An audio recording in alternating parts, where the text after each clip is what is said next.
414장, 마라나타 찬송 414장 찬송하겠습니다. 아니네요. 제가 착각했습니다. 643장입니다. 643장입니다.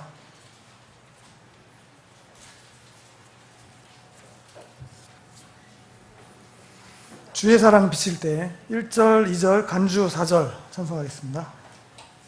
1절, 2절, 간주 4절 찬송하겠습니다.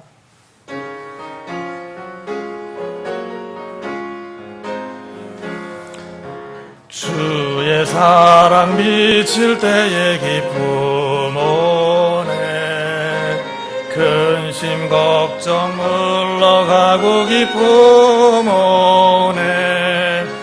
기도하게 하시며 희미한 것 물리쳐 주의 사랑 비칠 때 기쁨 오네. 그 큰 사랑 내 맘속에 가득하게 비칠 때 찬송하네. 그 큰 사랑 내 맘속에 화평함과 기쁨 주네. 그 큰 사랑 주의 사랑 비칠 때에 이 세상은 아름답고 활기차게 다 변하네.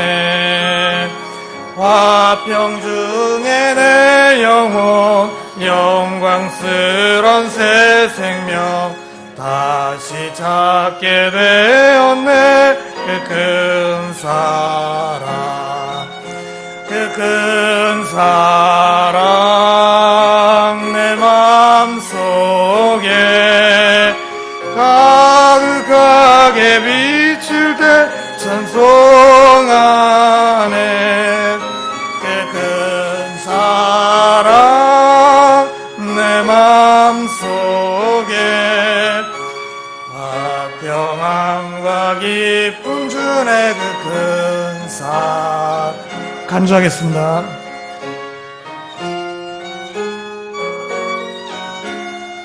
사절입니다. 주의 사랑 비칠 때의 그 광채가 찬란하게 우리 둘러 비치겠네. 세상 모두 이기고 천국 생활할 때도 주의 사랑 비칠 때 그 큰 사랑 그 큰 사랑 내 맘속에 가득하게 비칠 때 찬송하네. 그 큰 사랑 내 맘속에 화평함과 기쁨 주네. 그 큰 사랑. 아멘. 네, 날씨가 무척 덥습니다. 건강관리 잘 하시고요. 예배 시작 전에 추가로 하나 더 417장 찬송하고 이후 예배 순서 시작하겠습니다. 417장입니다.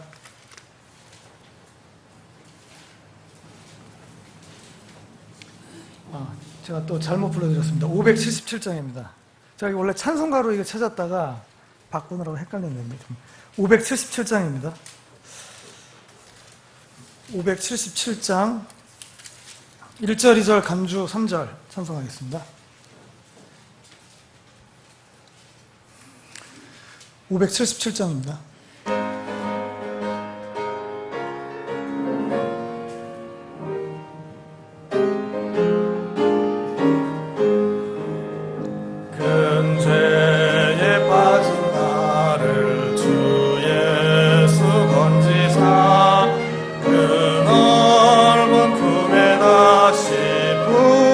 품으시는 애를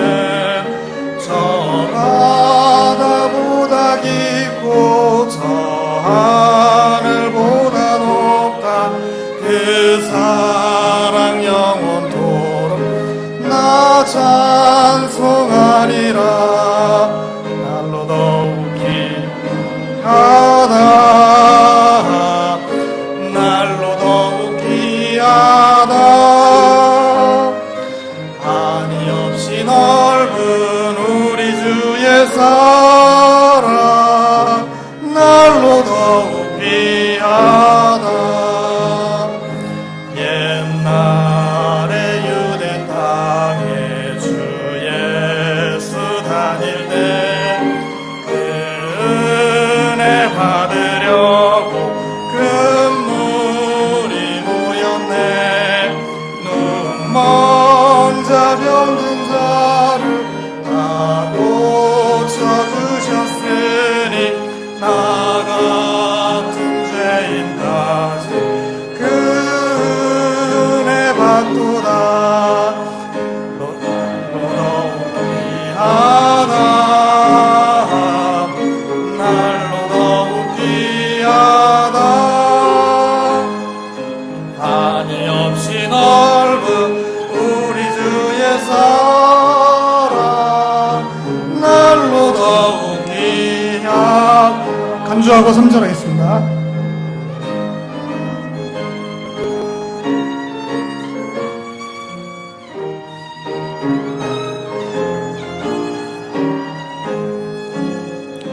주 크신 사랑으로 만 백성 위하여 그 십자가의 고난 다 받으셨으니 그 속죄 받은 성도 큰 소리 함께 높여 온 천지 울리도록 주 찬송하리라. 날로 더욱 귀하다. 날로 더욱 귀하다.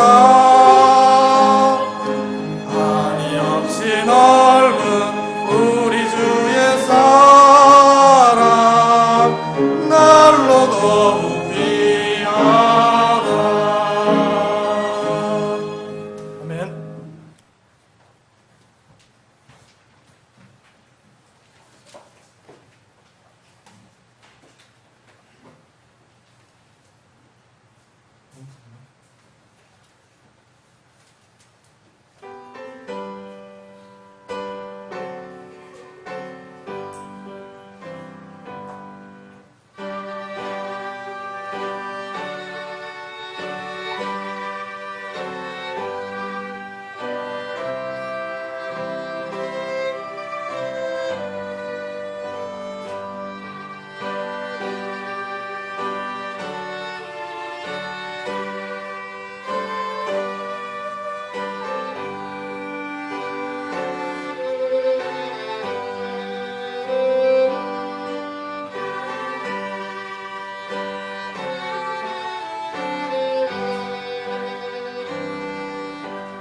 다시 일어서셔서 찬송가 26장 찬송하겠습니다. 찬송가 26장입니다.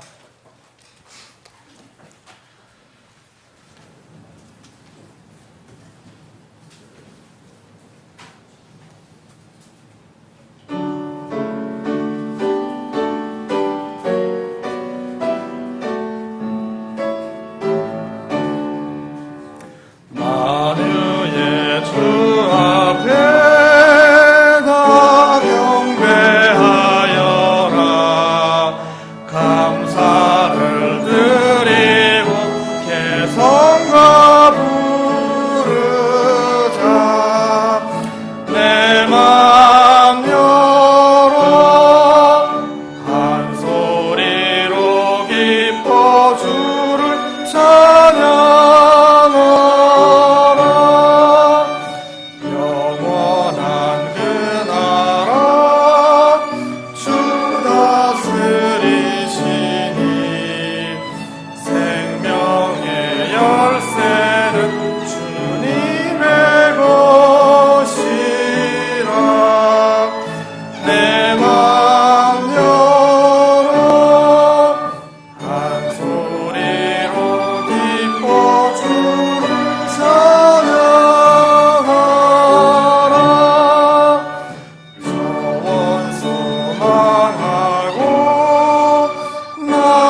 하나님 아버지, 오늘도 우리에게 모여서 주님을 찬양하고 경배하는 특권을 허락하여 주심을 감사드립니다. 죄악의 길을 걸었던 우리에게 참으로 복되고 유일한 길이신 우리 주 예수님을 보여주셔서 우리가 하나님 자녀가 될 수 있는 권세를 또한 주심을 감사드립니다. 혹 우리에게 이 시간 주님께 나아가는데 걸림이 되거나 또 돌이켜야 될 부분이 있다면 이 시간 우리가 주님께 돌이키게 하여 주시고, 이 세상에서 믿음의 여정의 길을 가는 동안에 주님께서 우리와 함께 하셨다는 그런 고백과 간증으로 가득한 삶이 될 수 있도록 인도하여 주시옵소서. 우리에게 보존하여 주신 값진 말씀을 통해서 우리의 믿음의 길을 등불과 같이 밝게 비춰주시고, 또 우리가 살아서 주님을 만나 뵙든지 죽어서 주님을 만나 뵙든지 우리의 길이 주님의 은혜 가운데 풍성하기를 소망합니다. 우리 교회를 통해서 이 주변 지역의 혼들에게 복음이 전해지는 그런 일들이 있게 하여 주시고, 또한 우리 교회 가운데 일꾼이 더해지도록 주님께서 이끌어 주시고, 우리 교회의 사역이 여러모로 힘을 얻을 수 있도록 주님께서 도와주시옵소서. 오늘 예배와 선포되는 말씀을 통해서 복음이 선포되고, 또한 우리의 믿음이 더욱 견고해지는 그런 시간이 될 수 있도록 인도하여 주시고 길을 바라옵고 감사드리며 예수님의 이름으로 기도합니다. 아멘. 앉아주십시오. 찬송가 343장 찬송 후에 헌물 기도가 있겠습니다. 343장입니다.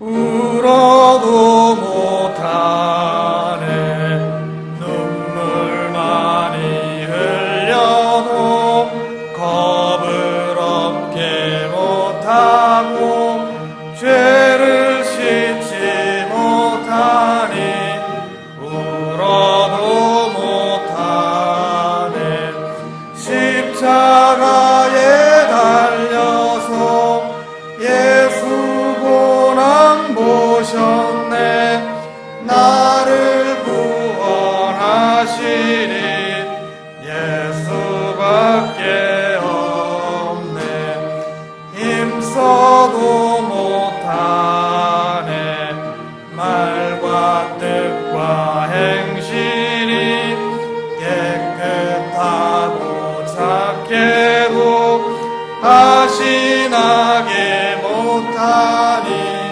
힘써도 못하네 십자가에 달려서 예수 고난 보셨네 나를 구원하시리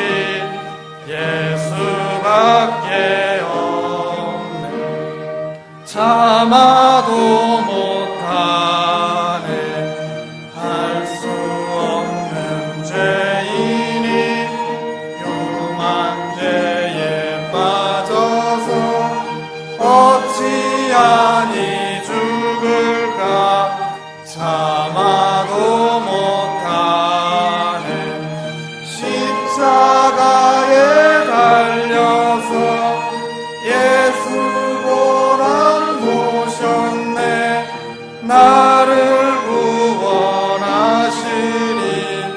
예수밖에 없네 믿으면 하겠네 주 예수만 믿어서 그대로 믿고 오직 주께 나가면 영원 삶을 얻네 십자가에 달려서 예수 고난 보셨네 나를 구원하시리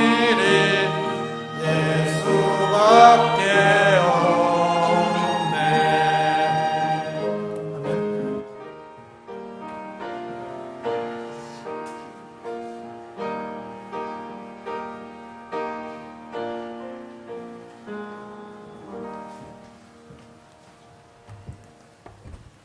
아멘. 네, 들으신 헌물을 위해 기도드리겠습니다. 그러므로 형제들아, 내가 하나님의 긍휼을 힘입어 너희에게 간청하노니 너희는 너희 몸을 거룩하고 하나님께서 받으실 만한 살아있는 희생물로 드리라. 그것이 너희에게 합당한 섬김이니라. 아멘. 우리의 참 목자 되시는 주님, 지난 한 주간도 이 악하고 위험이 가득한 이 세상 가운데서 우리 모든 지체들을 지켜주신 그 자비와 사랑에 감사와 찬양을 드립니다. 오늘도 빠짐없이 지체들의 귀한 수고와 노력의 헌물을 주님께 가지고 나왔습니다. 기쁨으로 받아주시옵소서. 이 작은 헌물을 통해 은혜의 복음이 이 지역에 확장되는데 사용될 수 있도록 은혜 내려주시옵소서. 드린 손길들 모두 기억하여 주시길 원합니다. 형통케 하셔서 복을 주시옵소서. 특히 원함은 있으나 환경이 어려워서 드리지 못한 지체들을 기억하여 주시길 원합니다. 그들의 환경의 문을 열어주셔서 우리 서울제일침례교회 모든 지체들이 빠짐없이 축복받는 은혜 내려주시옵소서. 주님, 여러 경로들을 통해서 지구촌의 우리 형제 자매님들이 모진 핍박과 고난을 당하고 있는 것을 듣고 있습니다. 중동에서는 불과 칼로, 북한에서는 화력 무기로 모든 갖가지 모양으로 고통당하고 있고 그 정도는 갈수록 심해지고 있습니다. 성령님의 위로로 그들을 가득 채워주시옵소서. 그들을 강하게 세워주시고 우리의 이해를 뛰어넘는 모든 지각보다 뛰어나신 그리스도의 평강으로 그들의 생각과 마음을 지켜주시옵소서. 그들의 고난이 도리어 복음의 진보가 되어서 더 많은 혼들이 구원받게 하여 주시옵소서. 지금 현재 모양은 다르지만 다양한 위험 가운데 우리 모든 지체들도 살고 있습니다. 안목과 육신과 세상의 정욕, 그리고 세상에 속한 자랑과 번영과 다른 교리가 만연한 풍조에서 살고 있습니다. 이 모든 것들로부터 하나님의 말씀으로 우리의 마음과 생각을 지켜주시고 이 바른 말씀과 이 바른 구원과 바른 교회의 말씀으로 고촌 인근 지역에 복음을 전하게 하여 주시옵소서. 특별히 우리 청소년들을 위해서 기도합니다. 휴대폰, 게임, 타락한 대중문화와 세상의 유행과 문화로부터 미혹받기 쉬운 환경 가운데 살고 있습니다. 그것들의 마음을 뺏기지 않고 지켜주시고 청년의 때 하나님의 말씀으로 단정히 행하는 것들을 기억나고 배울 수 있도록 인도하여 주시옵소서. 우리 모두가 내가 세상에 대하여 십자가에 못 박혀 있고 세상도 나에 대해 그러하다는 사도 바울의 고백이 우리의 동일한 고백이 될 수 있도록 성령님께서 우리 안에 함께하여 주시옵소서. 이렇게 악이 관영하는 세대 가운데서 우리 모두가 새몸 입기를 간절히 바라며 기다리고 있습니다. 복음의 능력과 위로를 허락하여 주시옵소서. 구원받지 못한 우리의 가족, 친구, 이웃들의 마음을 열어주셔서 이 복된 소망을 함께 가질 수 있도록 허락하여 주시옵소서. 특별히 육신의 병약함으로 고통받는 우리 지체들이 있습니다. 그 마음을 위로하여 주시고 속히 치료하는 능력으로 그들에게 나타나 주시옵소서. 오늘 단위에서 말씀 전하는 설교자를 축복하여 주시길 원합니다. 그 말씀이 양날선 어떠한 검보다도 예리한 검이 되어 우리 모든 지체들의 삶의 변화를 촉구하는 능력의 말씀이 되게 하여 주시옵소서. 예수님의 이름으로 기도드립니다. 아멘.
참한 시간도 있네.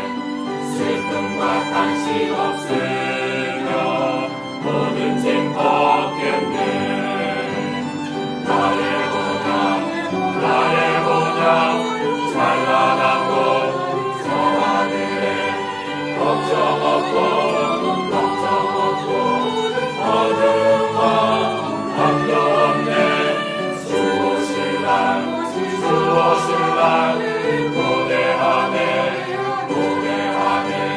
속죄함 받은 자 영원히 쇠고 정하는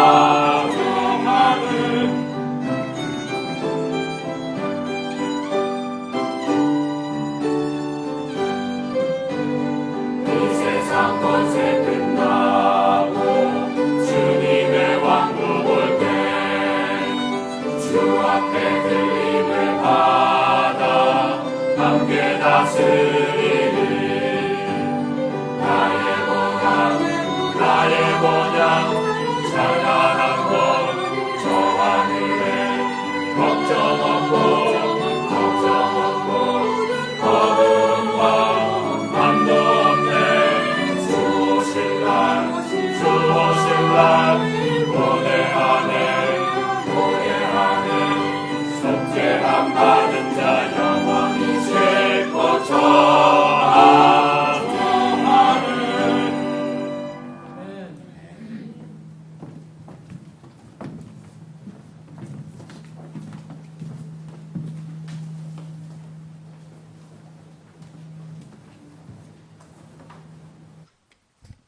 교회 소식입니다. 주보 뒷면 참고해 주시고요.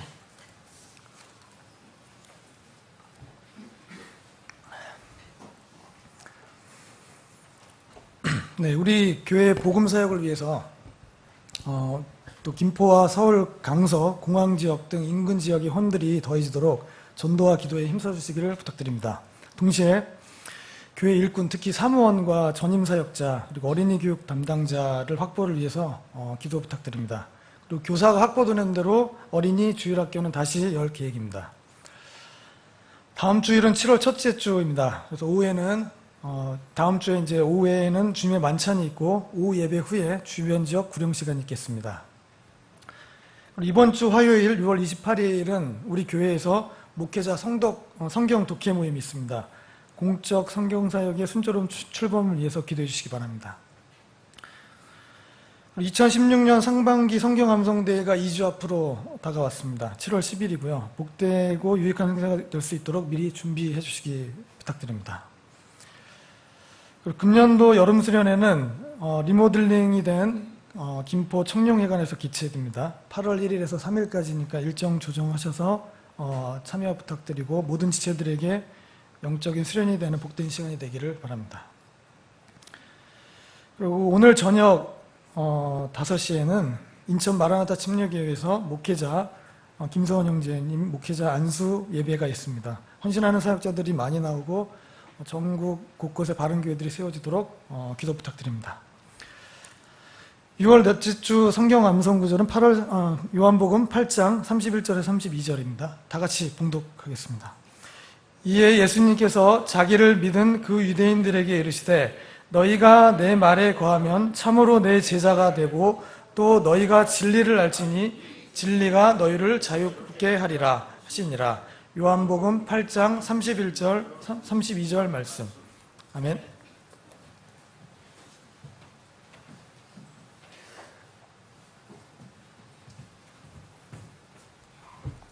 여러분들 주님의 이름으로 환영합니다. 오늘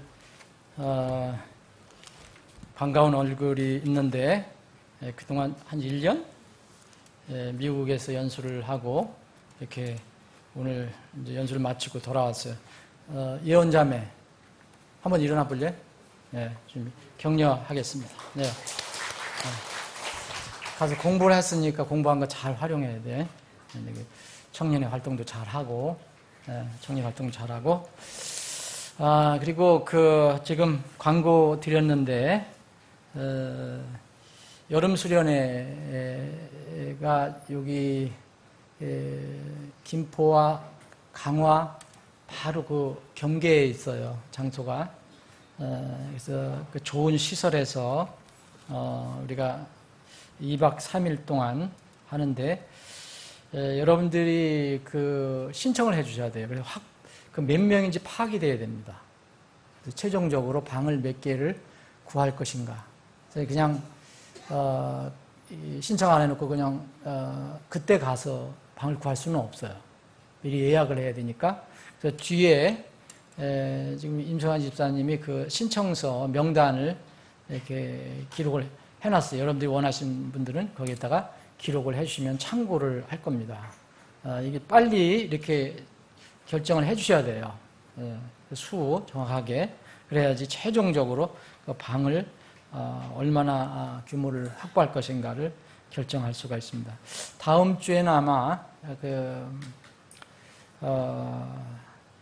이 재정부 집사회에서 거기에 관한 그 새로 리모델링된 부분이라든지 그 환경에 대해서 임성환 집사님이 아마 그 보고를 여러분들에게 드릴 거예요. 영상으로. 꼭 오늘 기록을 해 주시기 바랍니다. 오늘 여러분들이 이제 식사 시간에 떡을 드시게 되는데 이건 김양춘 어르신 아드님 결혼식에 참석해 주신 여러분들께 그리고 기도해 주신 여러분들 감사해서 이렇게 제공하는 떡입니다.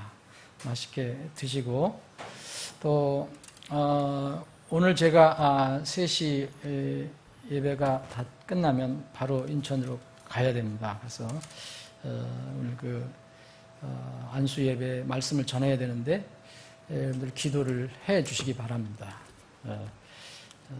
기도해 주셔야지 제가 필요한 말씀을 거기서 잘 전할 수가 있습니다. 오늘 주님의 이름으로 여러분들 모두를 환영합니다. 자, 일어나셔서 인사하는 시간 갖겠습니다. 399장 주의 약속하신 말씀 위에서 영원토록 주를 찬송하리라 1절 들으신 뒤에 함께 사랑의 인사할 시간 갖겠습니다.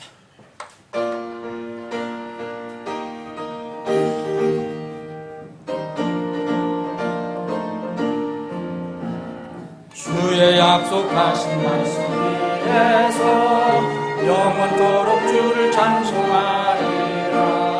소리 높여 주께 영광 돌리며 약속 믿고 굳게 서리라. 굳게 서리 영원하신 말씀 위에 굳게 서리. 굳게 서리 그 말씀 위에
거룩하신 말씀 위에서 성령 인도하는 대로 행하며 주님 품에 항상 안식거든요 약속 믿고 굳게 서리라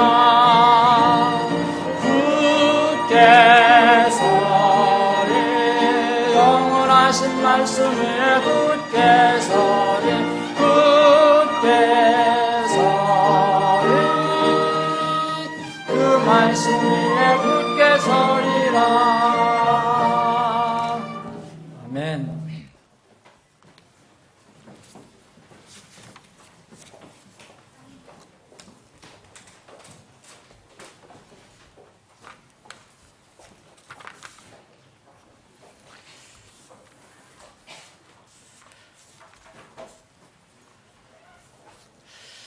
오늘 함께 나눌 하나님 말씀은 구약성경 창세기 19장입니다.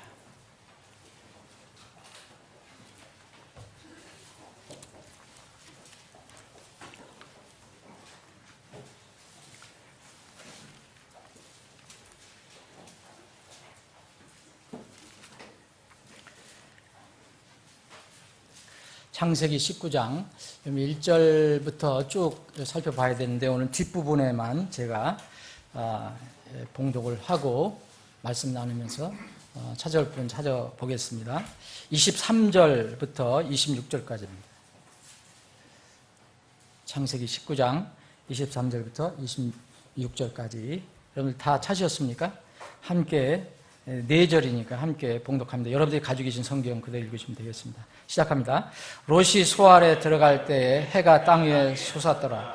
주께서 하늘에서 곧 주께로부터 유황과 불을 비같이 소돔과 고모라에 내리사 그 도시들과 온 평야와 그 도시들의 모든 거주민과 땅 위에서 자라난 것을 엎어 멸하셨더라. 그러나 롯의 아내는 그의 뒤에서 뒤를 돌아봤으므로 소금 기둥이 되었더라. 아멘. 아버지 하나님, 어떻게 하나님께 우리의 감사의 마음을 다 표현할 수 있겠습니까? 오늘도 저희들에게 몸의 건강 주시고 마음의 평안함 주셔서 이렇게 하나님의 집에 주일날 함께 모여 주님을 경배할 수 있게 하시니 참으로 감사합니다. 이러한 평안과 이렇게 안전한 가운데 평안한 가운데 하나님 경배할 수 있는 기회가 앞으로도 계속 될 것인지 우리는 가늠할 수가 없습니다. 주님, 우리에게 이러한 좋은 환경과 평안을 주실 때에 최선을 다해서 주님을 경배할 수 있게 해주시기를 원합니다. 오늘 기쁜 마음으로 주님을 찬양하고 경배할 때 특별히 하나님께서 우리에게 주신 말씀을 통해서 위로받고 또 힘을 얻고 또 소망을 더 확실히 하기를 원합니다. 이 시간에 주신 말씀을 저희들이 묵상할 때에 주님으로부터 오는 지혜를 또한 얻게 해주시기를 원합니다. 그래서 이 어지러운 세상에서 말씀을 붙들고 저희들이 반드시 승리할 수 있도록 인도해 주시옵소서. 거룩하신 예수님의 이름으로 기도합니다. 아멘. 지난 6월 12일 그 미국 플로리다 올랜도에서 끔찍한 그런 총기 테러 사건이 일어났습니다. 이 총기 사건은 그 이제까지 쭉 일어났던 그런 총기 사건과는 조금 다른 점이 있어요. 이젠 모슬렘 그러니까 해교도가 기독교인을 살해하거나 무슨 종교적인 갈등 그런 차원이 아니고 종교가 다른 종교인이 다른 종교인을 살해한 게 아니고 모슬렘이었지만 동성애에 대한 증오심 때문에 발생한 사건이라는 것을 우리가 알 수가 있습니다. 이 사건으로 미국 전역이 아직도 시끄러워요. 우리는 잘 모르지만 대통령 선거에도 영향을 줄 것이라고 이야기합니다. 게이바에 있었던 그 사람들이 한 50여 명이 죽었기 때문에 여러 가지 지금 여러 가지 결과들이 나타나고 있지만 동성애자들에 대한 동정심이 이번 기회를 통해서 더 확장이 되고 있습니다. 소위 그 LGBT라고 하는 그 동성애자와 또 다른 그 성경적인 그런 성적인 관련을 가지고 있는 이런 사람들에 대한 지지세가 전 세계적으로 커지고 있어요. 정치권에서는 소수성애자들의 인권이라는 명분 아래서 정치권에서는 이미 이 동성애 지지하는 소리가 아주 커지고 있습니다. 그 사건 직후에서 요새는 이제 매스컴이 발달돼 갖고 인터넷이 발달돼서 갑자기 어떤 일이 이슈가 되면 그냥 전국적으로 또 전 세계적으로 파급될 수가 있는데 이게 캘리포니아의 한 사실 조그만 교회인데 조그만 교회에 침례교회 목사님이 젊은 목사예요. 이 사건 나고 나서 미국 전역에 뉴스가 되었습니다. 제가 여러 번 들어봤는데 그 지역 방송, 전국적인 방송에서 다 나왔어요. 그래서 엄청난 그 공격과 비난이 쏟아지고 있습니다. 물론 약간 지나친 부분도 없지 않아 있다고 저는 생각을 하는데 이 젊은 목사가 어떻게 얘기를 했는가 저는 이제 구체적으로 한번 들어봤어요. 그랬더니 그 사건이 나고 나서 아마 그게 사건 나고 나서 그 아침에 주일 아침에 이렇게 얘기를 했던 것 같아요. 만약 50여 명의 동성애자들이 죽은 것에 대해서 누가 나에게 당신은 슬프냐고 묻는다면 나의 대답은 노다. 오히려 잘된 일이다. 최소한 플로리다 올랜도 지역의 안전에 도움이 되는 사건이다. 그 사건으로 올랜도 지역은 조금 더 안전해졌다. 이유는 죽은 동성애자들이 우리의 아이들을 약탈하는 모두 피도파일이라는 것은 아동 성애자들이라는 뜻입니다. 아동 성애자들이기 때문이다. 그래서 이들이 우리 아이들을 이렇게 약탈하는 것을 조금 줄인 거 아니냐 이런 차원으로. 그래서 신자들은 올랜도 사건에 대해서 애도를 표하면 안 된다 이런 그 설교를 한 것 같아요. 이 젊은 목사는 스페인계 목사인데 그 캘리포니아의 그 교회 앞에서 주일 아침에 많은 동성애자들과 그 지지자들이 모여서 이렇게 그 무지개 기 있잖아요. 무지개 색으로 되어 있는 동성애자들 표시하는 이런 것들을 막 흔들면서 이렇게 동성애자들과 지지자들이 모여서 그 교회와 목사를 비난하는 집회를 하루 종일 열었던 것 같아요. 저는 이 사건을 지금 미국에는 아직도 우리는 잘 조용하지만 미국에는 이게 계속 되고 있어요. 이 문제가 계속 논쟁이 되고 있어요. 이제 어저께 브렉시트 여러분도 아시겠지만 이제 영국이 EU에서 탈퇴하는 그 국민투표를 했는데 가결이 됐어요. 아주 근소한 차이로 가결이 됐어요. 51대 49인가? 가결이 됐어요. 그러면 이제 영국은 EU에서 탈퇴를 하게 됩니다. 이것 때문에 사실 많이 묻혔어요. 묻히긴 했지만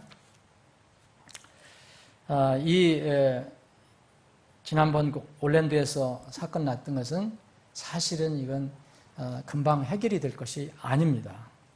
계속적으로 앞으로 나타나야 할 그런 분들인데 이번에 이제 브렉시트 때문에 또 많은 사람들이 여러 가지 생각을 하고 있어요. 전 세계적으로 동성애가 이제는 이제 합법화돼가는 단계고 우리의 아주 근접한 삶 속에서도 이런 일이 지금 나타나기 시작했고 우리가 피할 수 없는 상황이 됐어요. 앞으로는 브렉시트도 가만히 생각을 좀 해보면 이제 저는 그런 거에 매여 있는 음모론자들은 속하고 싶지는 않습니다. 그런데 이것도 우리가 다 모르지만은 뭔가는 앞으로 세계 경제 혹은 정치 질서에 상당한 영향을 몰고 올 수도 있겠다. 이미 이것이 이제 되니까 성공을 하니까 이 각국에서도 이게 분리주의자들 있잖아요. 각국에 이 분리주의자들이 힘을 이게 얻는다고 합니다. 미국만 해도 이 텍사스가 항상 미국 연방에서 홀로 독립하려고 했었어요. 그래서 텍시스라는 말이 나오고 있어요 지금. 그래서 다시 그것을 추진한다는 뉴스 들었고 또 캘리포니아도 마찬가지입니다. 캘리포니아도 미국 연방에서 이렇게 떨어져 나오겠다. 뭐 미국뿐만 아니라 뭐 스페인에서도 그렇고 곳곳에 영국만 해도요. 작은 나라로 같지만 사실 4개의 조그만 나라들이 왕국이 모여서 대영 제국이 된 거잖아요. 브리튼이라는 것은 그런 것을 얘기하는 거죠. 잉글랜드와 스코틀랜드와 웨일즈하고 북아일랜드 이렇게 4개의 옛날엔 소왕국들이 이제 뭉쳐서 지금 영국이라고 되어 있는 건데 이번 선거에서 지역별로 확실하게 갈라져 버렸어요. 그래서 우리는 잘 모르지만 잉글랜드하고 스코틀랜드는 앙숙이에요. 역사적으로 굉장히 앙숙입니다. 그래서 갈라지자는 또 의견도 지금 나오고 있어요. 우리는 내일 앞을 내다볼 수 없어요.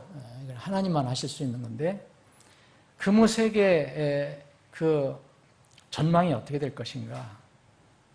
벌써 적지 않은 사람들은 세계 경제가 몰락되기 시작할 거다. 이런 예언을 하는 사람들도 있고, 예측을 하는 사람도 있고, 저는 이제 주님께서 오실 때 여러 가지 세계 정치 환경 속에서 나타난 게 뭐냐면, 민족이 민족을 대적해서 일어나고, 왕국과 왕국이, 나라와 나라가 서로 전쟁을 한다는 그 말씀이 있어요. 이런 것을 보면 지금 곳곳에서 같은 지금 나라가 돼 있어도 그 안에 있는 소수 민족들이 서로 갈등을 일으키고 이렇게 싸움을 하고 이런 일들이 앞으로 주님 오실 때는 일어난다는 거죠. 그래서 이런 것들을 어떻게 우리가 이해해야 될까? 이렇게 되면은 또 성경에서 확실하게 알려주는 것은 뭐냐면 마지막 때 예수님 오시기 전에 적그리스도가 나타난다는 거죠. 적그리스도는 분명히 나타나게 돼 있어요. 그러면 이게 지금 전적으로 세계 혼돈 상태가 들어가야 되고 또 질서가 무너져야 되고 경제가 어두워져야 되고 그러면 이 세계를 구할 수 있는 절대적인 지도자가 출현이 돼야 하는 것이 이게 어떤 시나리오입니다. 그런데 우리가 이렇게 얘기하지만 누가 알겠습니까? 앞으로 일어날 일. 아무도 모르죠. 오직 하나님만 아십니다. 그래서 우리는 성경 말씀만을 가지고 더 상상할 필요도 없고 더 또 줄일 필요도 없고 성경 말씀만을 붙들고 가면 된다는 거죠. 그래서 이런 동성애 사건도 우연이 아니고 전 세계적으로 지금 우리나라도 이제는 선을 넘었어요. 우리나라도 이미 공교육이 시작이 되고 있어요. 일반 이제 사교육이 아니고 이 교육, 이제 공교육, 나라에서 하는 그런 공교육에서는 이미 이것을 이제 교육시키기란 계획을 아마 있는 데도 있고 하고 있습니다. 앞으로 할 것입니다. 그래서 우리는 우리 자녀들을, 귀한 자녀들을 가지고 있고 교회에서도 어린 영혼들을 우리가 가지고 있는데 앞으로 어떻게 할 것인가? 전에는 숨기고 그냥 덮고 가면 됐었는데 이제는 불가능하게 됐습니다. 왜냐하면 우리가 덮고 간다 해도 세상이 떠벌리고 세상 매스미디어가 난리를 피우고 있으니까 아이들을 그렇게 학서는 안 돼. 아이들이 우리보다 더 빨리 지금 우리 아이들이 저보다 더 빨리 그런 데 들어갈 수가 있거든. 접촉할 수 있거든요. 이제는 숨길 것이 아니라 그냥 말씀대로 전공법으로 가야 되겠다. 여러분들 자녀들을 어떻게 앞으로 가르쳐야 될 것인가. 동성애에 대한 이런 성적인 왜곡과 이상한 이런 조류가 일어나는 것에 대해서 우리는 다른 것에 근거로 생각해 보지 말고 오직 하나님 말씀을 근거로 해서만 생각하고 지혜를 얻어야 된다는 거죠. 이 문제를 다루기 위해서는 전제가 있어야 돼요. 여러분 지금 동성애 이제 교회 내의 문제가 아니죠. 이제 교회와 이제 믿음과 불신앙과 그러니까 세상과 교회 하나님 왕국과의 어떤 면에 이제 이게 갈등인데 이 문제는 이제 어떤 아무리 우리가 동성애에 대해서 이렇게 얘기해도 세상 사람들은 그걸 받아들이지도 않고 오히려 공격하고 합니다. 근데 먼저 우리가 동성애에 대해서 이런 성적인 타락에 대해서 왜곡에 대해서 우리가 한번 생각을 해보려면 먼저 전제 질문이 있어야 돼요. 이게 이루어지지 않으면 이 세상하고 얘기해봐도 소용이 없어요. 자, 세상도 인간은 다 인정을 하잖아요. 사람. 그러니까 사람의 본질에 대한 정의를 어떻게 할 것이냐. 우리가 그 세상하고 이야기를 나눌 때 이게 먼저 전제가 돼야 돼요. 사람의 본질이 진화의 산물이냐 창조의 산물이냐. 이걸 먼저 얘기를 해야 돼요. 끝까지 진화의 산물이다 그러면 사실 우리가 얘기해봐도 의미가 없어요. 왜냐하면 동물로 생각하는데 그냥 짐승과 똑같다고 생각하는데 두 번째는요. 무엇을 만약 진화의 산물이냐 창조의 산물이냐. 그리고 두 번째는 무엇을 판단의 기준으로 삼을 것이냐. 세상과 지금 이 동성애 반대하고 그 세상은 또 공격하고 또 기독교에서는 동성애를 비판하고 하지만은 뭘 기준으로 삼을 것이냐. 이 우리 판단 기준이 세상은 뭘 얘기하냐면 유행 있지 않냐. 그 사람의 사상과 학문은 자꾸 발전한다. 이런 것들을 근거로 해야 된다. 과학 근거로 해야 된다. 그래서 사실 그게 안 되면 여론과 다수결로다가 결정을 해야 된다. 매스미디어를 봐라. 매스컴을 봐라. 어떻게 얘기를 하는가. 이런 것을 기준으로 해야 될 거 아니냐. 이렇게 세상은 얘기하고 우리는 이 판단 기준을 무엇으로 삼을 거냐. 우리는 오직 하나님 말씀입니다. 그러니까 이 두 개 다른 서로 의견을 정리가 돼야지요. 그렇게 안 되면 한날 얘기해봐야 소용이 없는 거예요. 사실 이것은 두 가지 질문은 기독교 밖과 관련되는 거예요. 기독교 밖에 있는 것과 우리와의 관련. 근데 요새는 복잡하게 이것만으로 해결이 안 돼요. 이제는 기독교 안에서의 문제가 생겼어요. 이건 뭐냐면 그러면 우리는 최종 기준, 유일한 기준, 판단 기준은 하나님 말씀이다. 그러면 기독교 안에서 무슨 문제가 또 생겼느냐면요. 성경 말씀을 모두 따를 것이냐 아니면 내가 동의하고 내가 필요한 것만 따를 것이냐. 이게 기독교 안에서 문제였어요. 이게 기독교 안에서 지금 문제입니다. 동성애 주제도 똑같아요, 지금. 이미 기독교 안에서도 동성애를 지지하는 사람들이 조금씩 늘어나고 있어요. 이것은 그들이 성경을 가지고 있다 하지만 어떤 성경, 그런 거는 예를 들어서 레위기라든지 이런 데 나온 동성애에 관한 강한 하나님의 심판의 말씀은 그거는 우리가 지금 취할 게 아니다. 그래서 성경을 다 따를 것이냐 아니면 이 시대에 잘 판단해서 적당한 것만 따를 것이냐. 이 문제가 기독교 안에 들어와 있어요. 이런 전제가 동의되지 않으면 절대 해결점은 찾을 수 없습니다.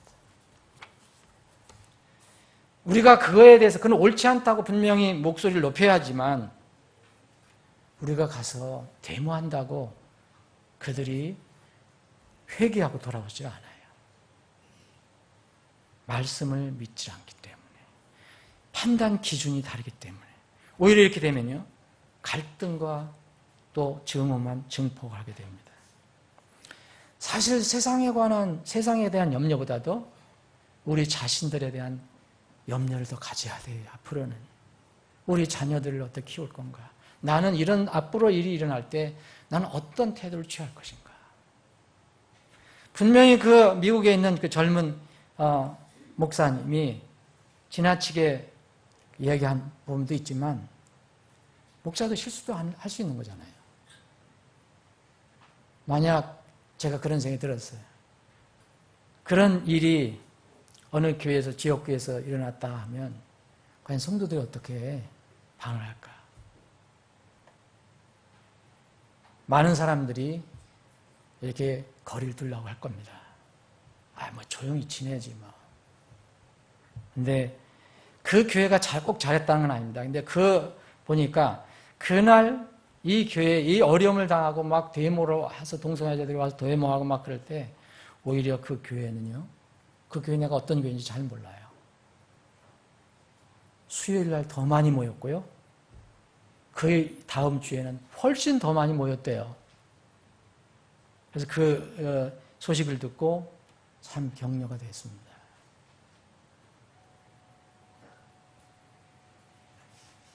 간음죄와 동성애와 이런 것, 동성애죄를 성경은 이렇게 같이 이렇게 기록을 해놓고 있거든요. 근데 같은 점이 있고 다른 점이 있어요. 모두 무서운 죄예요. 모두 무서운 죄입니다. 우리나라는 무슨 죄를 간통죄 폐쇄했잖아요. 폐기했잖아요. 정말 무서운 결과가 나타나고 있거든요. 소돔과 고모라로 가는 단계예요. 그것도 무서운 죄예요. 그런데 동성애는 왜 특이한 죄냐? 하나님의 창조 질서를 대항하고 파괴하기 때문의 문제입니다. 하나님의 권위와 신격을 무시하는 거예요. 이건 하나님을 모멸하는 겁니다. 하나님의 창조 질서 자체를 무시하는 거예요. 그래서 로마서 1장에 보면 바울 사도가 로마서 1장에 보면 여러 가지 죄에 관해서 얘기하는데 거기에 강조점이 뭐냐면 동성애죄예요. 동성애죄. 그래서 그들을 뭐라 하냐면, 하나님께서 뭐라 하냐면 아주 내버렸다. 게이브업했다. 라고 기록을 하고 있습니다.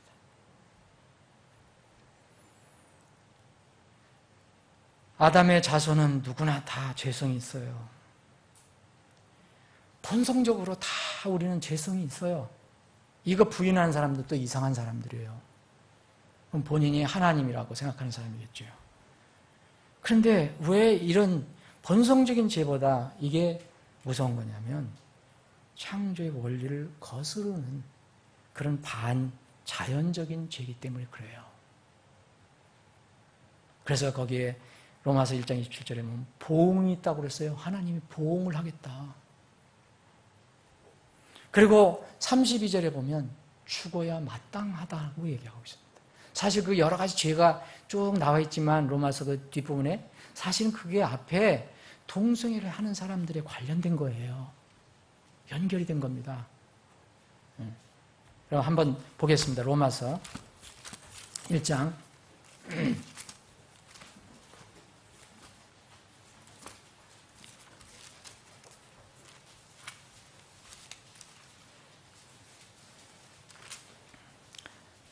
자, 18절부터 보면 하나님의 진노가 불의 안에서 진리를 붙잡는 사람들의 모든 경건치 아니한 것과 불의를 대적하여 하늘로부터 계시되었나니. 그래서 여기 특별히 하나님을 창조의 하나님으로 이야기하고 있습니다. 하나님을 알만한 그들 속에 있다. 그들에게도 분명히 보여줬다. 다 사람은 창조 피조물이라는 얘기죠. 이분은 하나님은 창조시고 우리는 피조물이라는 거죠. 20절에는 그분의 보이지 아니하는 것들 곧 그분의 영원하신 권능과 신격은 창세로부터 분명히 보이며 만들어진 것들을 통해 깨달아 알 수 있나니 그러므로 그들이 변명할 수 없다. 쭉 나옵니다. 이게 어리석어 썩지 아니할. 그래서 23절 썩지 아니할 하나님의 영광을 썩을 사람이나 새나 네 발 달린 짐승이나 기어 다니는 것들과 같은 형상으로 바꿨느니라. 하나님을 무시하고 하나님 모멸하는 일을 하고 있어요. 사람들이. 그러므로 하나님께서도 그들 마음의 정욕을 통해 부정함에 내어주사 개입합한 거예요. 하나님께서 어떤 면은 포기한 거예요. 그냥 내어주셨다는 거예요. 심판만 받게. 그들의 몸을 서로 욕되게 하셨으니 그들은 하나님의 진리를 거짓으로 바꾸고 창조주와 피조물을 더 경배하고 섬겼느니라. 여러분, 이 동성의 문제는 진화론의 산물이냐, 우리가 사람이 진화론의 산물이냐, 창조의 산물이냐면 결정하면은 해결 실마리가 나와요. 근데 그걸 아주 송두리째 부인하는 거거든요. 그러니 무슨 기준이 생길 수가 있겠어요?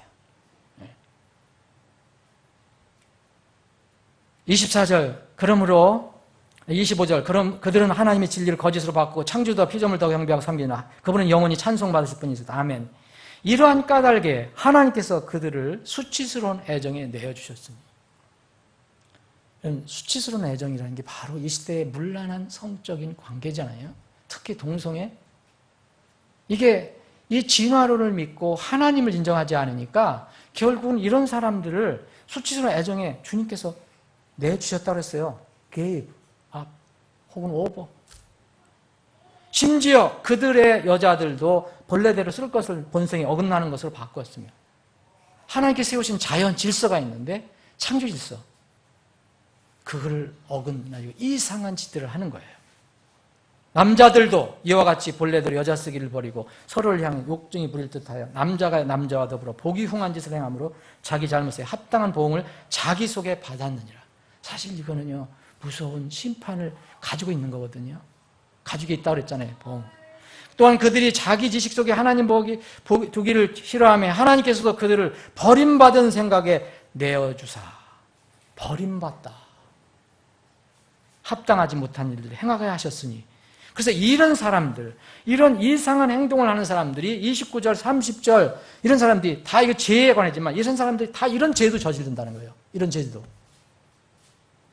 네? 이런 사람들이 어떻게 부모에게 순종할 수 있어요? 부모가 자기를 낳아줬는데.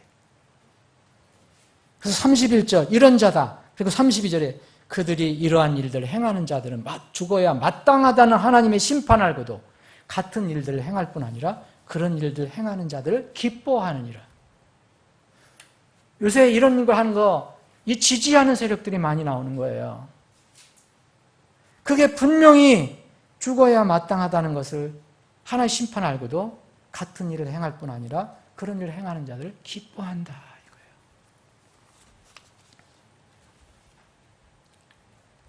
여러분, 오늘 우리가 읽은 부분은 하나님께서 이 창세기 19장은 여러분들 잘 아시는 것처럼 창세기 18장부터 연결되는데, 하나님께서 소돔과 고모라에 대한 그거에 대한 그 울부짖음이 들려와서 이 소돔과 고모라를 이제 멸망시키기로 작정하시고, 창세기 18장에는 두 천사와 함께 예수 그리스도가 나타납니다. 예수님이라는 이름은 없어요. 그렇지만 여기에 분명히 주가 나타나요. 두 명의 천사, 예수님, 그리스도. 그래서 그 예수 그리스도 주께서 아브라함과 대화를 나누시면서 아브라함에게 복을 얘기해서 생명을 주겠다. 너에게 아들을 주겠다. 그리고 그 뒤에 부분에 보면 또 주님께서 하나의 주제를 가지고 오셨어요. 네 조카 롯이 있는 소돔과 고모라를 내가 멸망시키겠다. 그거에 대해서 아브라함, 이런 말을 듣고 아브라함은 몸이 달아서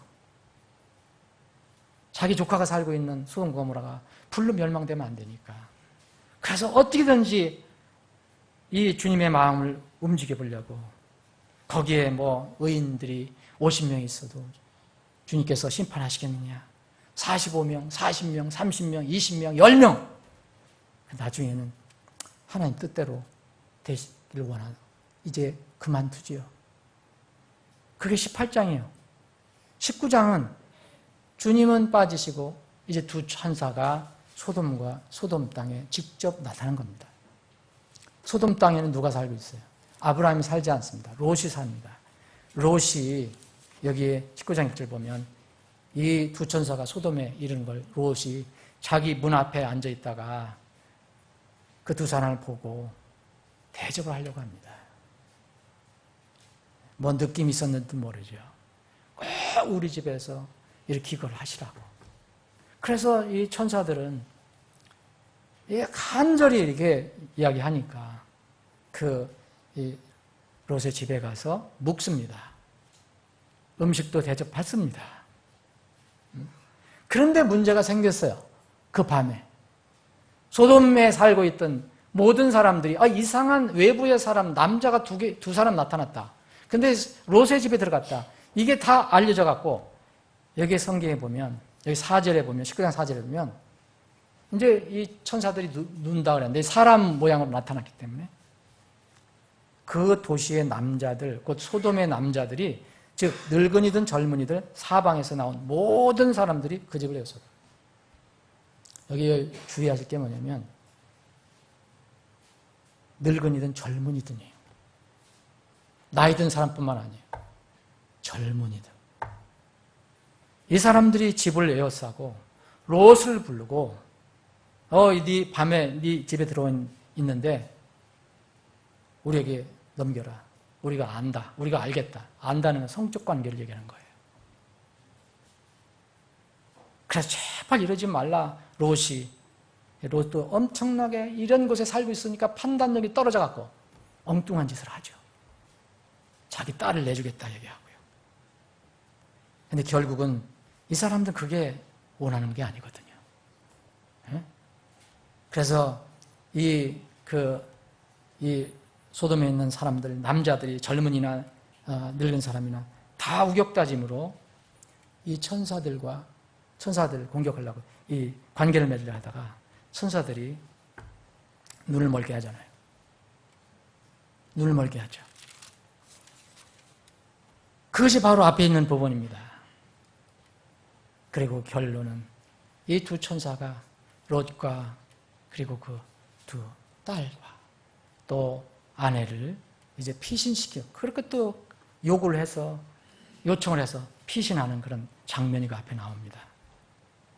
그리고 하나님께서 미리 예언하신 것처럼 하늘에서 유황과 불이 비같이 소돔과 고모라에 쏟아져서 다 완전히 멸망이 됩니다.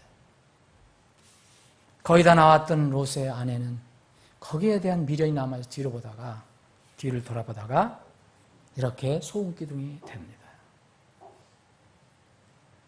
이 소돔과 고모라는 이때 이후로 이 사악한 도시, 특히 성적인 타락의 도시, 특히 동성애가 창궐했던 도시, 그래서 하나님이 아주 싫어하셔서 결국은 이 유황불로다가 심판하신 그런 도시로 이제 알려지게 되는 겁니다. 이게 상징적이에요. 이미 이 사건이 지난 뒤에 이제 이스라엘 백성에게 율법을 주셨어요. 법을 주셨어요. 이 법을 주신데 성적인 죄에 관해서도 무서운 그 심판을 얘기를 하셨지만 특히 이스라엘 백성에게 이 동성애에 대한 무서운 심판을 기록을 하셨어요. 레위기 18장 22절에 보면 하나님은 이런 죄를 가증하게 여기신다고 얘기했어요. 하나님께서 가증하시다 그러면요, 그 가증함의 정의를 바꿀 사람이 이 세상에 없어요.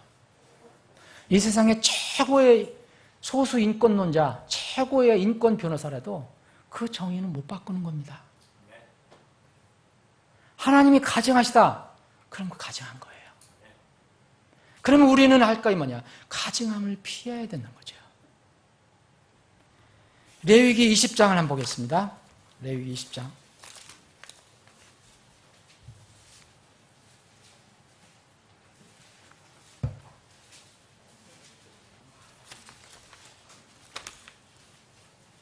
13절입니다. 레위기 10장 13절. 또 남자가 여자와 함께 눕듯이 남자와 함께 누우면 둘 다 가증한 짓을 행하였음즉 반드시 그들을 죽일지니 그들의 피가 그들에게 돌아가리라. 여러분, 이 말씀을 바꿀 사람이 있어요? 지금 시대는 물론 우리가 율법 속에 있지 않아요. 이때는 신정시대예요.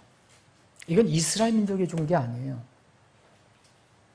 이스라엘 사회에서 일어날 때 이렇게 하나님이 유일한 통치자시니까 이렇게 법 집행을 하라고 하신 거예요.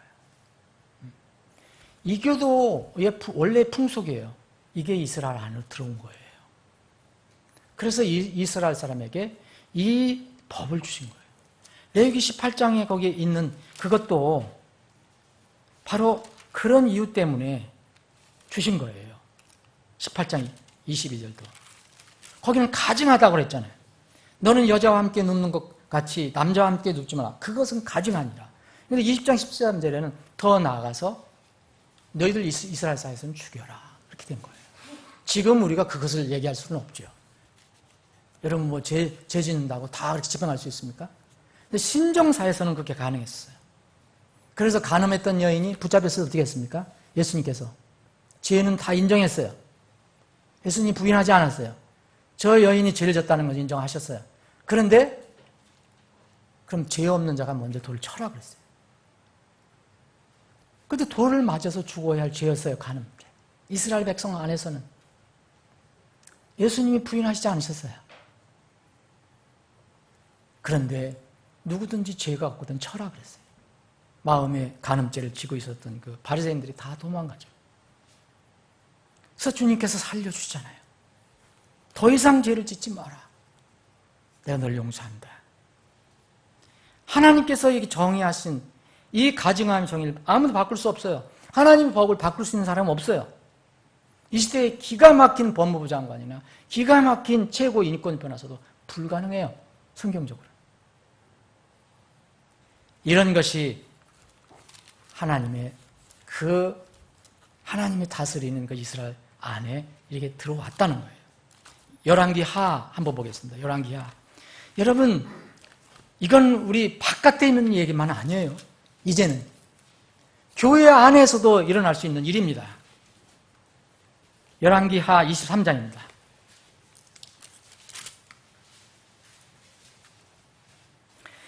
이 요시야 왕이 나타나서 그 타락한 이스라엘을 이제 영적으로 부흥시켜요. 부흥시키려면 뭐예요? 나쁘고 더러운 거, 비진리, 잘못된 것을 덮어놓고는 부흥이 안 되는 거예요. 그것을 정리해야 되는 거예요. 그래야 문제가 해결이 되는 거예요. 어떤 사람이 얘기합니다. 그건 덮어놓고 갑시다. 그건 불가능합니다. 그래서 회개가 필요한 거예요. 요시야는 그래서 이런 것들을 우상에 관련 모든 것들을 다 정리를 해요. 여기 4절에 보면 이 심지어는 성전에 이런 바알 섬기는 것들이 들어와 있었어요. 자, 이제 6절 읽습니다. 5절에 우상 숭배자 제거하고 바알 신앙 가지고 있는 자들을 다 제거했다 그랬어요. 6절 또 그가 주의 집에서 작은 숲을 꺼집어내요. 주의 집 안에서도 이런 일이 일어나기 시작했다는 거죠. 예루살렘 밖의 기드론 시내로 가져다가 기드론 시내에서 불태우며 그것을 빻아서 작게 가루를 만들어 그 가루를 백성의 자녀들의 무덤들에 뿌리고 7절 또 주의 집 옆에 있던 남색하는 자들의 집들을 헐었습니다. 그럼 남색하는 걸 영어로 읽으실 분들 한번 읽어보세요. 뭐라고 되어 있어요? 소도마이트라고 되어 있어요. 이거 뭐예요? 소돔 사람들에게 소도마이트라는 거예요. 이걸 금정에서 남색하는 자들 번역했어요. 남색하는 자들의 집들을 헐었으니 그것은 여인들이 작은 숲을 위하여 현수막을 짜는 장소였더라. 이런 것을 다 정리했어요. 근데 놀라운 게 그 요시야 왕이 나타나기 전까지는 이런 그 하나님 믿는다고 하는 주님의 집에서 이런 것들이 있었다는 거예요.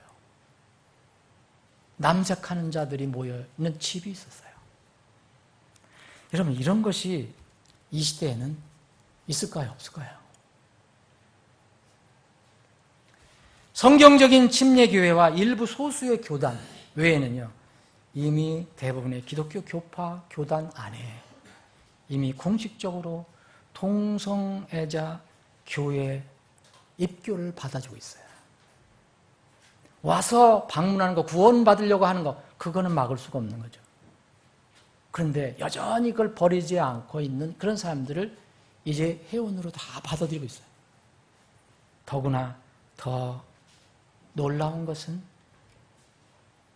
공식적으로 동성애자 전임 사역자를 세우고 있어요.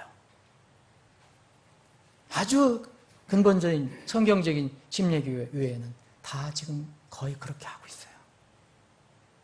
뭐가 다릅니까? 이스라엘 사람들이 하나님 집에다가 남색하는 자들을 모아놓고 집을 만들어 놓고 있었어요. 그래서 이제 소돔 사람들은 창세기 13장 13절에 보면 극심한 죄인들이라고 표현을 해요. 죄인들은 죄인들인데 극심한 죄인들이다. 여러분, 신약 성경에서도 이것을 여전히 다루고 있어요. 고린도 교회는요, 주위에 이방신들 섬기는 그 신전들이 많았어요. 그 신전에는 여사제들이 많았어요. 이 여사제들은 옛날에 이런 그 풍습을 가지고 있던 그런 성적인 관계를 하는 사람들이 주로였어요. 그래서 고린도 교회는 반드시 교회가 이것을 알고 잘 정리를 해야 돼요. 고린도전서 6장을 보시면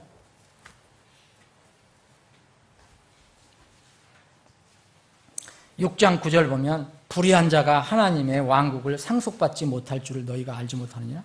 속지 말라. 음행하는 자나 우상 숭배자나 간음하는 자나 여성화된 남자나. 이게 무슨 뜻인지 여러분 아시죠? 남자가 여자처럼 행세하는 걸 얘기하는 거죠. 동성애가 다 그런 거 아니에요? 한쪽은 남자와 더불어 자신을 욕되게 하는 남자, 남자가 남자와. 이게 이런 사람들은 뭐예요?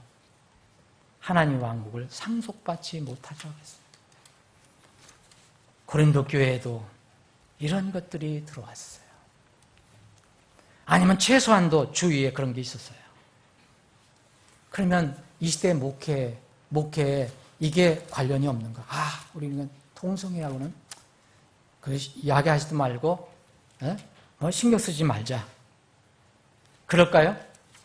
그렇지 않습니다. 우리는 이것을 앞으로 피할 수가 없어요.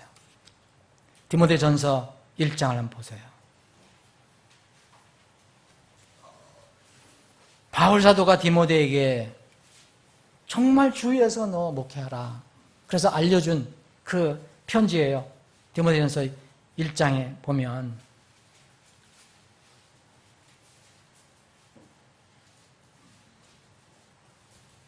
(5절) 이제 명령의 목적은 순수한 마음과 선한 양심과 거짓 없는 믿음에서 나오는 사랑이거늘. 사랑 얘기하는데 그것이 진리 위에 있는 사랑이어야 되죠. 하나님 말씀을 근거로 한 사랑이 돼야죠. 인간의 판단이나 인간의 사상이나 인간의 어떤 그런 것으로는 이야기하는 것이 아닙니다. 어떤 사람들이 이것에서 벗어나 헛된 말다툼에 빠져. 저는 동성애를 지지하고 논쟁하는 그런 기독교인들을 봤어요. 사역자도 봤어요. 율법의 선생이 되려 하나 그들은 자기가 말하는 것을 주장하는 것을 깨닫지 못하는 거예요. 하나님이 말씀하신 뜻을 몰라요. 그들은 입에서 쉽게 예수가 나와요. 하나님 나와요. 하나님 말씀 나와요. 근데 필요한 것만 채택해요. 자, 쭉 나가보면 여기에 죄가 쭉 나오잖아요. 이것을 알라 율법이 만들어진 것은 의로운 사람 때문이 아니요 오직 법을 무시하는 자와 불순종하는 자와 경건치 아니하는 자와 죄인과 거룩하지 아니한 자와 속된 자와 아버지를 죽이는 자와 어머니를 죽이는 자와 사람을 죽이는 자와 음행을 일삼는 자와 남자와 더불어 자기를 더럽히는 자와. 이게 뭐죠, 여러분? 고린도전서 6장 9절에는 똑같은 거예요. 절대로 이게 동성애 문제, 얘가 목회나 이 사역에 멀리 떨어져 있는 게 아니에요. 교회와 멀리 떨어져 있는 게 아니에요. 그런데 소위 이 시대 자유주의 교회 목사들, 자유주의 교회들은 정말 동성애를 지지하고 있어요. 그 사람들은 소수 인권자들이다. 소수 성애자들이다. 저들을 도와줘야 된다.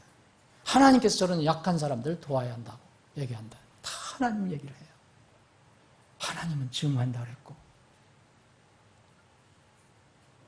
이것은 성경적인 그런 복음에 따라서 말씀하는 게 아닙니다. 동성애에 대해서 세상 어떻게 지금 왜곡하고 있습니까? 이것을 기독교에서도 어떻게 이렇게 또 따라가고 있습니까? 동성애를 지지하는 사람들이 다 동성애 선천적이다. 그 태어날 때부터 그런 경향을 가지고 있는데 그거 어쩔 수 없는 거 아니야? 왜 그것은 뭐라고 하냐? 사실요, 연구해 본 결과에 의하면 거의 다 후천적이에요. 환경적이에요. 습득을 하는 거예요. 환경적인 영향과 학습하는 결과로 얻는 것이 거의 대부분이에요. 그래서 동성애자가 정말 진실로 이것을 탈출하고 싶다. 이것이 하나님이 증오하시는, 정말 가증하게 여기시는 죄라는 것을 자기가 깨닫고 이것을 고치려고 하면요, 이제 상당수가 고침을 받아요. 만약 선천적인 성향이 혹시 있다 하더라도, 양보를 하더라도 근본적인 하나님의 말씀의 진리는 안 변합니다. 이게 선천적이니까, 그걸 태어날 때부터 나는 그런 성향이 있으니까 남자가 여자 되고 싶어하고 여자가 남자가 되고 싶어하고 또 남자가 남자를 좋아하고 여자가 여자를 좋아하는, 이런, 나는 태어날 때부터 그런 게 있었어요 한 사람이 그렇게 주장하더라도 근본적인 하나님 말씀은 안 변합니다. 선천적인 본성적인 성향이 있다고 해서 면죄부가 될 수가 없어요. 잘 생각해 보셔야 돼요. 여러분, 이 논리에 거의 지금 빠져들어가고 있어요, 사람들이. 선천적인 걸 어떻게 하냐? 난 태어날 때 이런 경향을 가지고 있는데 어떻게 하냐?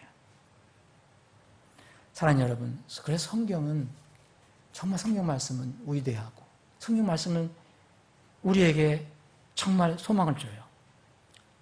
사람은 태어날 때부터 죄인입니까? 의인입니까? 죄인이죠. 그건 본성적으로 죄인이라는 거예요. 네? 그러면 죄된 행동을 하는 거예요. 그래서 하나님 말씀을 통해서 뭔가 깨닫고 회개하면 구원을 받을 수 있는 거예요. 그런데 이렇게 회개하지 않으면 구원을 받을 수 있는 길이 없어요. 누구나 다. 그래서 우리가 복음을 전하는 거예요. 믿지 않는 죄를, 마지막까지 믿지 않는 죄를 죄하면 어떤 죄도 십자가의 그리스도의 피로 용서받지 못할 죄가 없습니다. 만약 태생적인 성향이 있다면 그거를 당연시하지 말고 그 성향이 나쁜 죄임을 알고 합리화하거나 권리를 주장하는 대신 하나님 말씀을 따라가야 돼요. 그러면 고침을 받을 수 있는 길이 열립니다. 이 세상에서 죄인이 회개해서 구원받을 사람이 있어요? 여러분, 우리 아이들 기를 때 아기를 낳으면 얼마나 귀여워요. 어?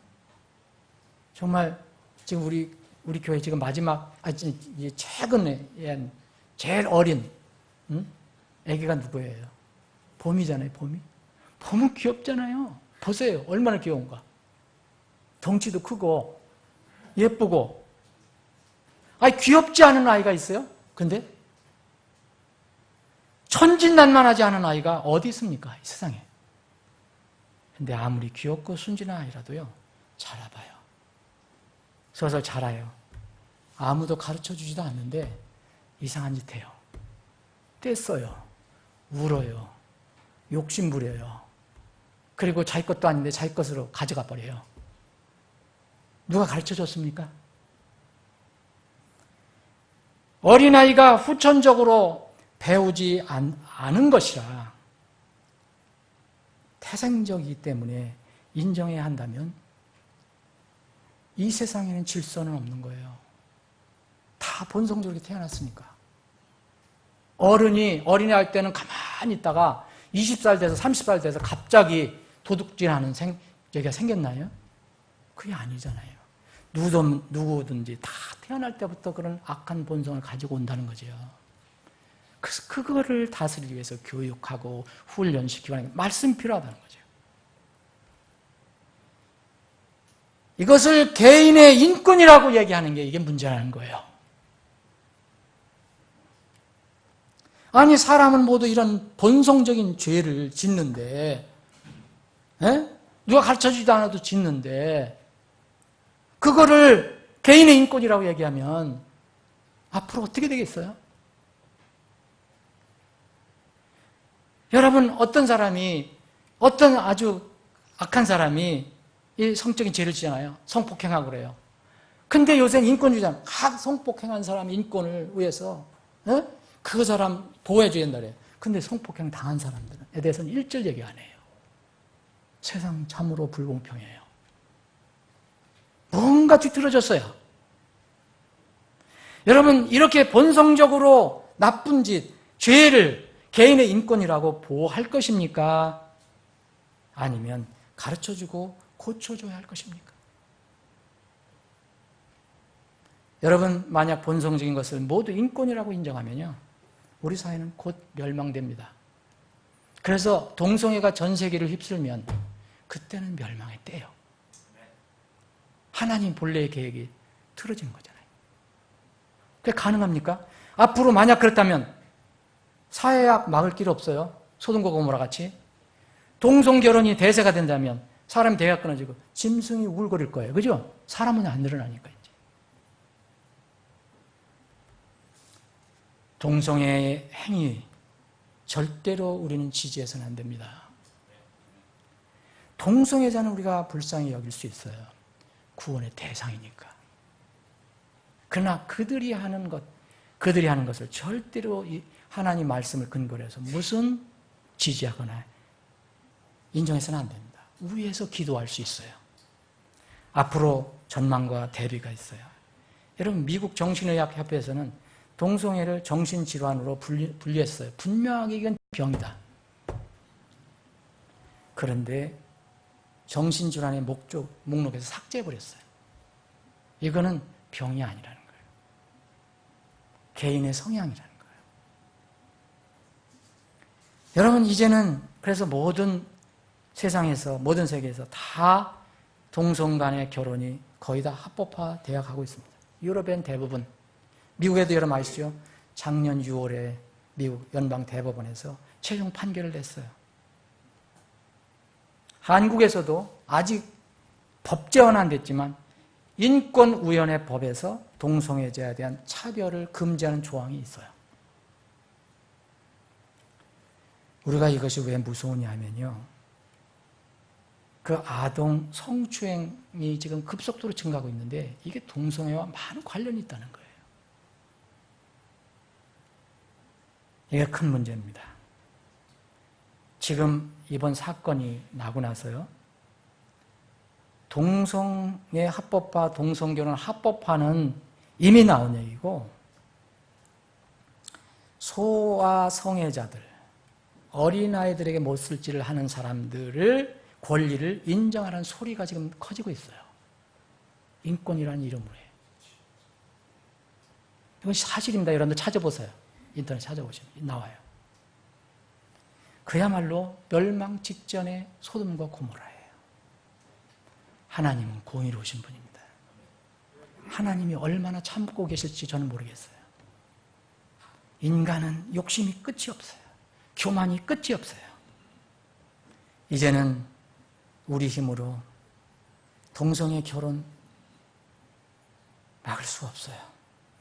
그런데 더 무서운 것은 소아성애자들이 권리를 주장하기 시작했다는 거예요. 지금. 그럼 우리 어린아이들의 권리는 누가 보장해 주나요? 말씀을 마치겠습니다.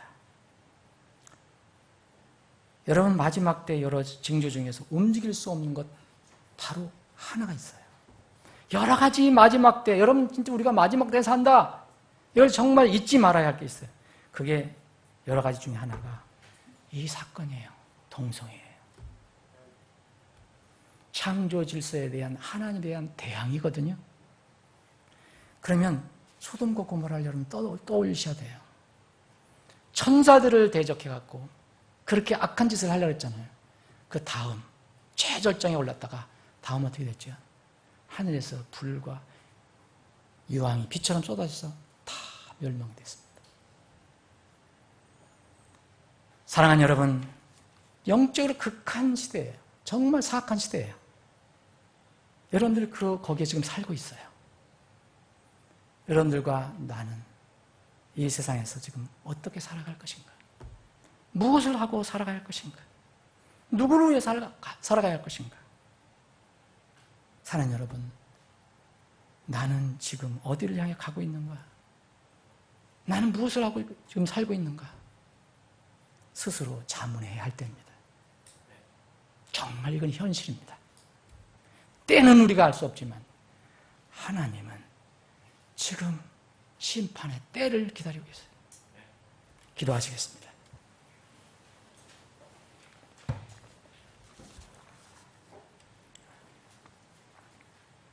여러분 잠깐 머리 숙여주시고 기도하는 시간을 가졌으면 좋겠습니다. 여러분 아무리 말씀을 전해줘도 마음이 강박하면 그 말씀이 안 들어와요. 여전히 또 세상에 눈을 돌리고 세상에 소망을 걸고 살아가요. 우리가 이 세상에서 열심을 내서 열심히 살아야지만 목표는 달라야 돼요. 그리고 세상과는 분명히 구별이 돼야 돼요. 정말 위험한 때입니다. 여러분들 앞으로 어떻게 사실 것인가? 한번 기도해 보세요. 하나님께서 여러분들과 우리 교회를 사용하시기를 원하고 있습니다.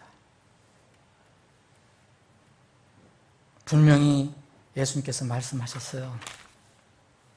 약속하셨어요.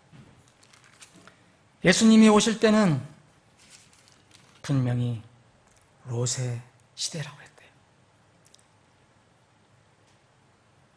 노아의 날들에 이루어진 것 같이 사람의 아들, 인자의 날들도 그러하리라 그랬어요. 마찬가지로 롯의 날들에도 그와 같다고 그랬어요. 롯이 소돔에서 나가던 바로 그날에 하늘로부터 불과 유황이 비오듯 내려 그들을 다 멸하였느니라. 인자가 나타나는 날에도 그와 같으리라. 사랑하는 여러분, 여러분들 자신을 위해서 기도하시고 여러분 가정을 위해서 기도하시고 여러분 자녀를 위해서 기도하시기 바랍니다. 그리고 결단할 분 있으면 결단하셔야 돼요.